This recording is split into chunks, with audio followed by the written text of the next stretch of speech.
What's going on, everybody? Red Zone Sports. We got week 4. We're all doing something a little different this week because we got sick kids, but it's okay. It gives everybody a nice little individual perspective into how each one of us are approaching the week. So that's good. I'm trying to get centered here a little bit. So here we go, right? I think we got a pretty interesting slate this week now, and it's pretty polarizing as well. I'm not gonna try and not make this a really long video, but there's some spots that I think are easily exploitable. A lot of recency bias. We're starting to see that more and more now as we get into the season a little bit, where guys who played great on a primetime slate are now just skyrocketing in ownership, right? For the first few weeks, especially on main slates, we have seen where, it hasn't really been, from a quarterback perspective, too much on a high owned or a low owned basis. But holy smokes, we've got Jaden Daniels. Now, this is Friday midday, but we got Jaden Daniels coming in at about 17% projected ownership, which is a lot. It's a lot. I just don't know if I can get there. I'm going to go back to a guy who, say what you will, the Minnesota Vikings are, Brian Flores has that defense playing very, very well. And they confused, again, another pretty good quarterback this past week, and they got to C.J. Stroud. I'm going back to C.J. Stroud this week. I think it's a fantastic spot against Jacksonville. They're at home. They just lost. They're going to look to kind of put it on them a little bit more this week. So I think that C.J. Stroud's in a really, really nice spot this week. I like him coming in at like 5-6% owned. That's fine for me. He's got roughly the same points per dollar value as Jaden Daniels does, a little bit less. But if you're going to give me, 12% less ownership on him, that's something I'm definitely going to get to, right? We'll get to Jaden Daniels a little bit later, too. I think that Hurts is definitely in play here. I'm not super scared about Tampa Bay's defense, and you've seen what Hurts is doing. Hurts is running the ball a ton, right? And then conversely, on the other side of that game, I think Baker Mayfield's a play. I don't think that Philadelphia's defense is very good at all, right? We saw Kirk kind of exploit them a little bit on that Monday night game. We saw the Saints kind of get after them, and now that was a little bit more of a low-scoring game, right? But I think that Baker is just a fine play here. 2% owned? I mean, what are we doing here, right? So I'm definitely going to be getting to Baker. We're scrolling down a little bit. I think Brock is pretty interesting against New England. And I don't think you really have to stack him with too many people. I think a different way to play Brock this week would be to play him with just Jordan Mason. If Kittle plays, I like playing him with Kittle. Jennings had a fantastic week last week. I should have played more Jennings. I played a little bit, not enough, obviously. But Jennings scored and got a lot of those longer passes on routes that Kittle typically runs. So you saw a lot of them were lined up tight right to the end of the line of scrimmage, maybe a little bit wider split from what George usually runs it, because George likes to mask if he's blocking or whatever. But they got Jennings, a lot of matchups that they like to get George into, which is on linebackers, which is on safeties. Now, Jennings made some incredible catches, right? But a lot of that production came off of the same route tree and plays that George usually runs, and they just plugged him in there for that. So I think that, if George is back this week, I think it's an interesting play. Brock's just pretty expensive, but you take a look at Brock's stat line last week. Ran around a little bit, doing what he did more toward the playoffs, and it really, really helped out the offense. Now, they ultimately lost the game, but if I'm going to get, 260 yards passing, 2 touchdowns, and 30 to 40 yards rushing from Brock, remember, passing touchdowns are only worth 4 points. So if we're getting 30 to 40 yards rushing from Brock, we're not going to get that every week, but I think you could get that this week. I definitely like that as an opportunity. If we're going down here, everyone's gravitating towards Justin Fields at Indianapolis. I would rather play Caleb. I played some Caleb Williams last week, and it actually worked out. But I would probably rather play down here, I'll go back to Deshaun Watson at 5,400 versus the Raiders. The Raiders just made friggin' Andy Dalton look like an absolute rock star. Now we got Max Crosby a little bit banged up this week. I think Max Crosby's still going to play for sure.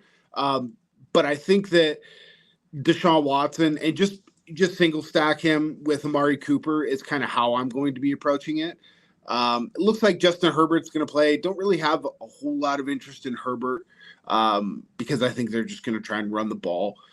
I have some interest maybe in getting into one or two of their pass catchers, but yeah, I mean, Jaden Daniels and Kyler Murray, both sides of that game, everyone's just gravitating toward that game. Now, I'm going to go back up top here for a second, and I think that you can get to Joe Burrow at 6,600, no problem. Didn't have a great game last week, but he's playing the Carolina Panthers. 9% owned. He's sandwiched. We look for these sandwich plays a lot. So he's sandwiched in pricing right in between Murray and Daniels. He doesn't have that rushing upside, but, I still think he can get there. I think that Burrow's got a pretty high floor this week. And just like, the projections agree with me too. The projected ceiling for CJ Stroud and Joe Burrow, CJ Stroud's is higher than Daniels and Murray on their ceilings. Burrow is only about a point less. So if you're going to give me, Stroud at 5% and Joey B at 8 to 9%, I'll take that all day long and get away from some of the ownership there. If you're going to play Daniels and Murray, you have to play them in a full game stack to offset yourself from some of the ownership because people are not going to do that. So let's move on to running back. Here's the one that I just don't get. Saquon Barkley. I get that he's expensive. Why is he 6% owned? I do not understand that whatsoever. He is their main source of offense. I don't care if A.J. Brown plays. It does not matter. He is their main source of offense. He has the big playability. You saw it last week, right? I just don't know how, people are going to play Breece Hall at 19%, which is fine, but I don't think that people are watching the games. Breece Hall is giving up a significant amount of work to Braylon Allen. And Denver is Denver, right? I don't know how, they've been playing okay. They're not some great defense or anything like that, but Tampa Bay's defense is not very good. Why are we paying $200 less for another 15 to 13% in ownership, right? And then when you look at the Sims as well, he comes up, Saquon Barkley comes up in the optimal lineup 16% of the time versus Breece Hall only about 11. So he has a positive leverage of 10% on a full slate. That is massive. It's just massive. So Saquon Barkley might be my highest owned player. It's nice because you can get the ownership really spread out. But I love Baker, Godwin. I'm playing Evans this week because he's been quiet so far, has had a lot of tough matchups. CJ Gardner-Johnson is not very good, who he's likely going to be seeing a lot of this week. We've seen wide receivers have big games against the Eagles. So, but I'm running it back with Saquon, and I love the Goddard run back as well. I know he had a big game last week, but again, they're banged up. You can run it back with Jahan Dotson if you're playing in a real big GPP or something like that, because Britton Covey's now out. At some point, Dotson's going to have to get some targets. He's been with the team now for 3-4 weeks. He's probably got the playbook down a little bit better. So I definitely like getting to that spot. But yeah, if we're going to the high end, I'm just going all the way up. Jonathan Taylor, no thanks. I played him a lot last week. Did great, but he's playing the Steelers. Steelers are going to try and force Anthony Richardson to throw the ball, which we know he can't. Kyron Williams getting a lot of ownership, and I get it, but the Bears have a much better run defense than the Niners do. Just flat out. The Niners run defense has struggled last year. It's struggled again so far this year. I would much rather, if I'm playing up in that price range, I'm fine with going Travis Etienne at $7,000. It's going to be part of the passing game. It's kind of a gross play, but I think it's a good spot to go to. Bijan is also interesting. A little bit more ownership, but he is the highest He's the running back that shows up in the optimal lineup the highest percentage of time, about 23%. So he's got a good positive leverage score. Jordan Mason, still climbing in price. I mean, 29%. I think he's a fine play this week. You're just probably going to have to decide, again, to play like 35 to 45%. So that way you're overweight on the field if you're going to play Mason. If you're not, I just wouldn't play him. I think Aaron Jones' little revenge narrative is interesting to me. J.K. Dobbins at 1% versus Chiefs. I don't know. I think Ramondre Stevenson is going to be a fantastic play against the Niners. Like I just said, the Niners' run defense is not very good. Now the Niners have lost Javon Hargrave out for the year with a torn tricep. One of their main stalwarts in the middle there. And it's going to be a rotation of backups playing in the middle. I get that they have Fred Warner. That's great. Dre Greenlaw is not there yet. You can isolate and double team Fred Warner on the second level with a running back, with a fullback, with a tight end. The Patriots are going to run a lot of 2 tight end sets. Ramondre is going to be a main feature in this game for the Patriots. He's really all they've got. So, I like the Brock stacks running back with Ramondre and Demario Douglas. I think that's a really good way to kind of get different there. Brian Robinson garnering a lot of ownership. I get why. No Eckler this week. That's probably going to be a pretty good play. I like his price point at 6,100, but I really like Zach Moss this week against Carolina, 5,900. He's only going to have about 8 to 10%, maybe 11% ownership by the time everything kicks off. But he is pretty much shown that he is the bell cow. And if you don't want to play Joe Burrow, I think you got to get a fair amount of Zach Moss in your lineups. He's a really nice play. Again, everyone's going to go back to Chuba Hubbard. The price for the volume that he's getting, just isn't there. Now, the weird thing is that if I take a look at it, Miles Sanders is actually running almost double the amount of routes he is per game, but Chuba Hubbard had 5 catches on 5 targets, only ran 11 routes. Miles Sanders ran 24 routes last week, and I think had 2 catches. So that's something that's kind of interesting, I think. I like the Carson Steele play this week. Now, I don't know, if he has – I'm not sure that Carson Steele can get to 20 points this week, but I'm okay if he gets to that 13 to 15 at 5,500.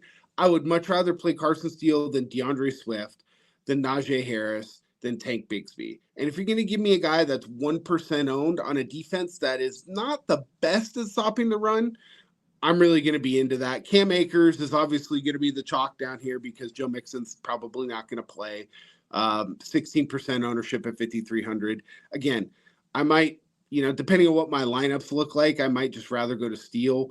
Javonte Williams is, again, it's just going to be a dart throw. He's got to get into the end zone. He got snaked by McLaughlin last week, who had 2 carries for 4 yards and a touchdown. So that's a tough one. I don't know if there's anybody else you can get down here. Maybe Emmanuel Wilson. I don't know. I think I'm going to go find my real values at wide receiver this week. But Saquon Barkley is an absolute my favorite play overall of the week. I think he's got a chance to nuke again, go 30 plus again. I mean, the Tampa Bay run defense just doesn't scare me. So let's get over to wide receiver. So we got JJ up top, Jamar, Marvin Harrison, who's in a great spot. He's starting to climb up there in price now. But for how much everybody is liking that Cardinals game, Marvin Harrison, now I suspect this is going to go up because Trey McBride just got ruled out. But he's only 8% owned, which is kind of strange to me. I suspect that that's going to go up as the week goes on, but, we'll see. Nico Collins is going to be the chalk above 7,000 here, 24%. Like I said, I would much rather just play Mike Evans this week at 7,000. Nobody's going to play him. Right above him, people are playing Nico Collins. Nico Collins is great. I think they're going to kick the shit out of the Jags, but they could also spread it around a little bit. We saw Stephon Diggs kind of just dominate the target share last week. So if I'm playing CJ Stroud, I'm actually more interested to pair him with Diggs than I am with Nico Collins this week. People know that Nico Collins is the number one, and Diggs is going to benefit from that. I also like that Chris Godwin is priced up a little bit. He's still got about 13% ownership, but I think that, that's not going to sway me away from playing him. Amari Cooper. Why is he 4% owned? I mean, I feel like a broken record. He finally got it done last week, but he's playing the Raiders. Used to play for the Raiders, revenge narrative. I mean, what more do you need to say, right? At 4% owned at 6,300 for the type of volume that he's getting, I have no idea why even the projections have him at only 12.2 for his baseline projection. Just doesn't make a whole lot of sense to me. If we keep going down the list, I think George Pickens is definitely interesting. Good point per dollar play. I mean, he is their main guy.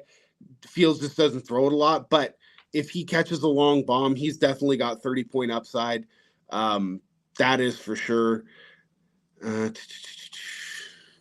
skipped over Rashee Rice. I think Rashee Rice is probably a good smash this week. Getting a little up there in ownership, but 18%, you could still get him in there. Deontay Johnson, I think, is a nice play this week. And so does everybody else. 30% owned. Juwan Jennings. If Kittle doesn't play, Juwan is a must play. Whether you're pairing him with Brock, playing him by himself. If Kittle does not play, he is a must play. Go back and watch the games. If you want to go back, I'm a Niners fan, so I know they're lining him up into the high leverage spots that they put Kittle in, and they're running those plays for him. So that's, again, there's a ton of great value down here in the fives, which is why this week you don't need to go there for running back, right? You could go back to Shaheed. He burned everybody last week, but he dropped 2 touchdowns last week, right? So they were there. He's not going to get 6, 8, 9, 10 targets a game, but he is going to get 2 to 3 deep shots a game. And if he capitalizes on them at 5,500, he can hit 25, 26 points pretty easily, right? Tank Dell down here, garnering a little bit of ownership, but I'll go right back to Tank Dell as long as he's healthy. Love Brian Thomas Jr. again this week. I don't know why, 2% owned. They're going to have to throw the ball a lot against Houston, and he is definitely one of the focal points of the offense. Christian Kirk got back involved again. If you want to get really gross, you could do a Lawrence stack with Thomas and Kirk and see what happens. But, I mean, that's pretty disgusting. Rome Odunze, limited in practice, coming in at 1% owned. I mean, he looked to be the favorite target last week for Caleb Williams. And as long as Keenan Allen is out and Rome Odunze is under $6,000, I'm going to be playing Rome Odunze probably every week. And now you're telling me that you're going to get him at 1% owned?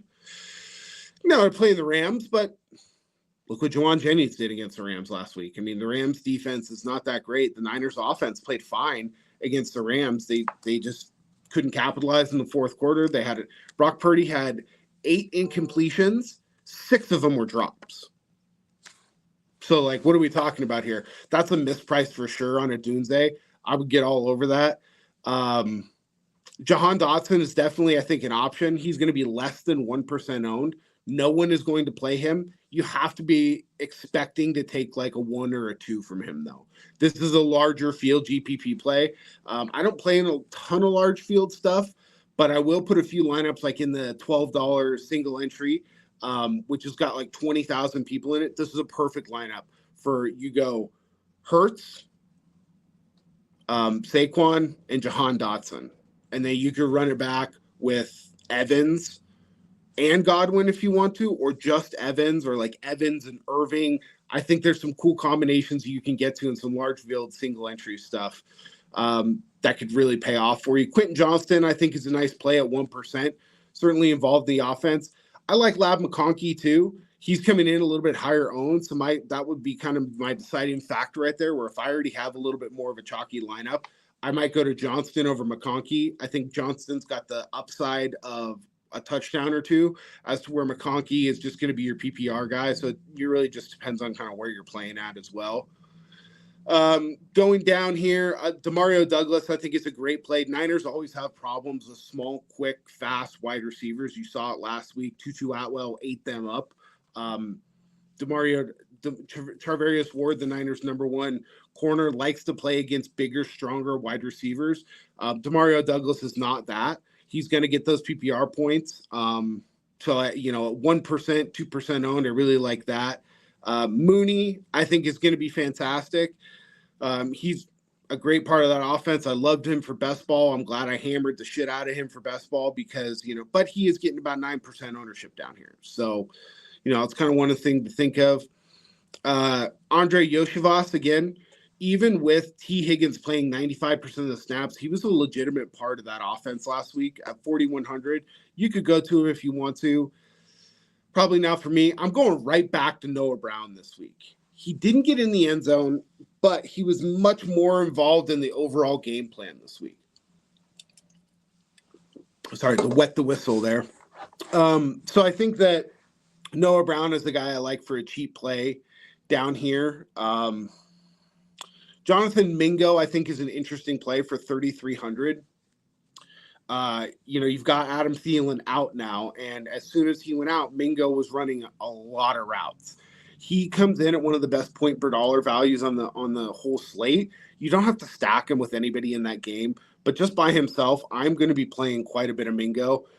People are going to be playing him to the tune of about 4 to 6%, but that's okay. That's not going to scare me away from a guy that's 3,300. It's just too good a value, right? We don't see anybody else down here on the slate. No thank you to Stonehands Ronnie Bell, who for some reason is getting projected at 2% ownership. Paris Campbell might be an interesting floor play. He's the Stone Min at 3,000.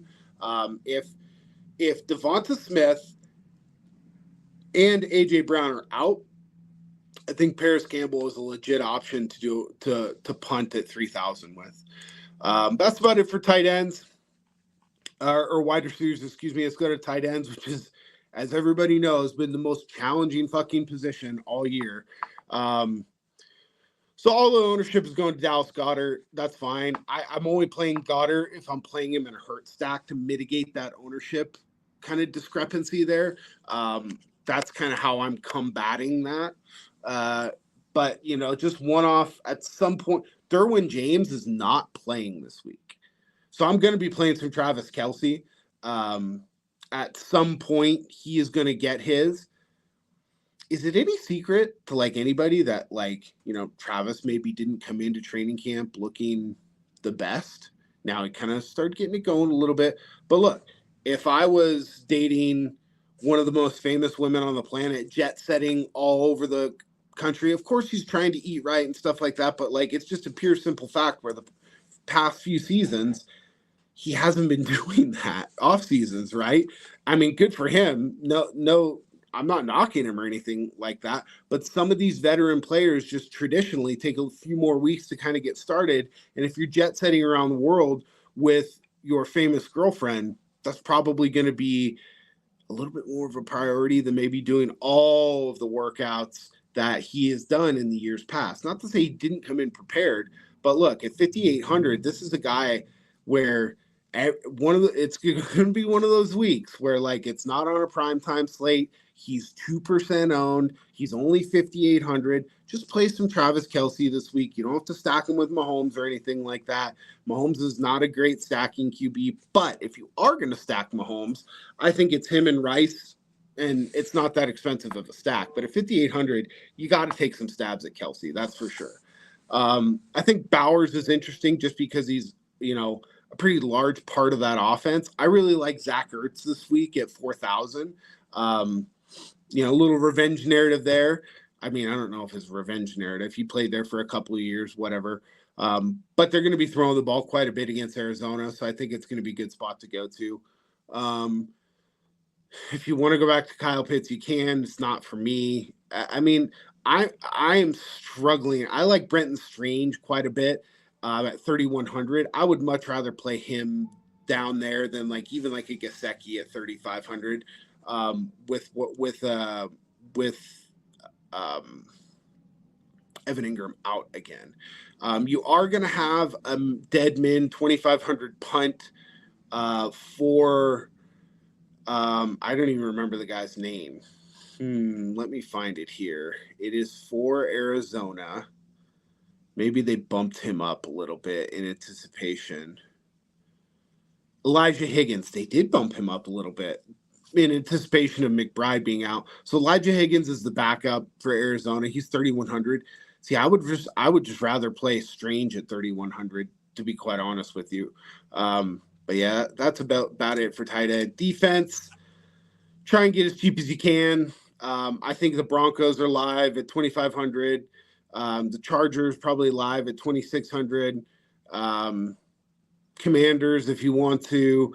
I thought the Texans should be a lot higher. Now they're garnering some ownership, but at 3,000, I have no problem playing the Texans. Right. The best point per dollar value on the slate is the Raiders. I just don't want to play the Raiders defense. But they're going to be the top one. Highest owned defenses are going to be Rams, Texans, Jets, Packers, all at about 10 or 11%. Then you've got Raiders, Eagles, Niners at 8%. Then it kind of falls off from there. Falcons at 5%. I don't know why the Steelers are only getting 4% ownership. I get they're 3,300, but I'm definitely going to be playing some of the Steelers against old phony Tony. But that does it. So in keeping with our traditions, my top stack this week is going to be the Philadelphia Eagles, and it's either going to be Hurts, Saquon, and Goddard. Hurts, Saquon, Dotson. Right? That's just going to be my favorite stack. My honorable mention favorite stack is going to be the Texans, and it's going to be with Stroud, Diggs, or Tank Dell. And then my third place is just going to be the Browns, and it's just going to be Deshaun Watson and Amari Cooper. My bold call of the week this week. Let me go to that. My bold call of the week is going to be. Where is that? Projected ceiling.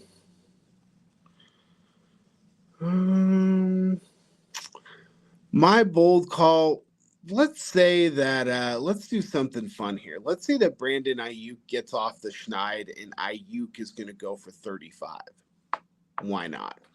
Week 4, hopefully he's going to shit together a little bit. The Patriots aren't very good. Let's say Brandon Ayuk goes for 35 or more. So, guys, as always, we appreciate everybody listening in. Like, subscribe, comment, follow us over on Twitter at JJ McIntosh for me. You guys have a great weekend and good luck on the main slate.